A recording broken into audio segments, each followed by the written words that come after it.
امام زمانہ علیہ السلام کے دور میں جب رجت ہوگی تو آل محمد کے پاس ظاہری حکومت و وراثت کب تک رہے گی؟ بس ایک آخری بات، اس کے متعلق ایک روایت ملتی ہے جو آپ کی خدمت میں گزارش کر رہا ہوں۔ علماء اپنی کتابوں میں لکھتے ہیں، یعنی یہ جو رجت ہوگی اور ائمہ طاہرین علیہم السلام جن میں پیغمبر خدا صلی اللہ علیہ وآلہ وسلم بھی شامل ہیں، ان کے پاس حکومت علماء لکھتے ہیں 8000 سال تک رہے گی۔ یعنی صاحب 14 ستارے علامہ نجم الحسن قراروی صاحب نے اپنی کتاب میں یہی مدت لکھی ہے کہ 8000 سال تک ائمہ طاہرین علیہم السلام کے پاس ظاہری جاہ و جلال، ظاہری حکومت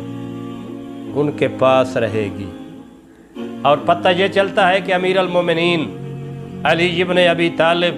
حضرت محمد مصطفیٰ صلی اللہ علیہ وآلہ وسلم کی زیر نگرانی حکومت کریں گے۔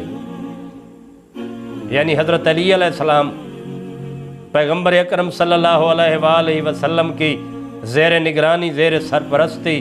حکومت کریں گے، اور دیگر ائمہ طاہرین ان کے وزراء سفراء کی حیثیت سے تمام ممالک عالم میں انتظام و انصرام فرمائیں گے۔ یعنی مولا علی علیہ السلام کی حکومت ہوگی،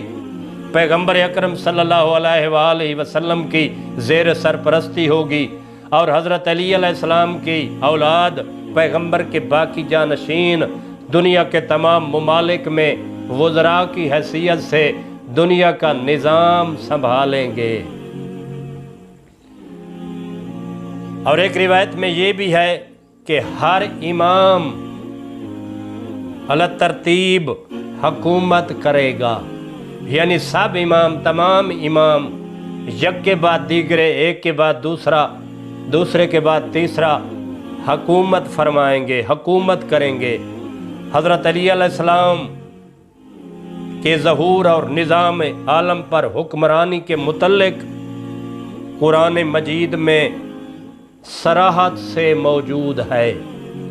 یعنی دبۃ الارض کے حوالے سے قرآن میں جو حقائق ہیں اس کا مصداق شیعہ سنی مفسرین نے لکھا ہے کہ زمانے میں حضرت علی علیہ السلام کے علاوہ کوئی نہیں، تو حضرت علی علیہ السلام ہی ہوں گے جو اپنے بیٹے جناب امام مہدی علیہ السلام کے ظہور کے بعد بہت زیادہ اور لمبا عرصہ حکومت فرمائیں گے۔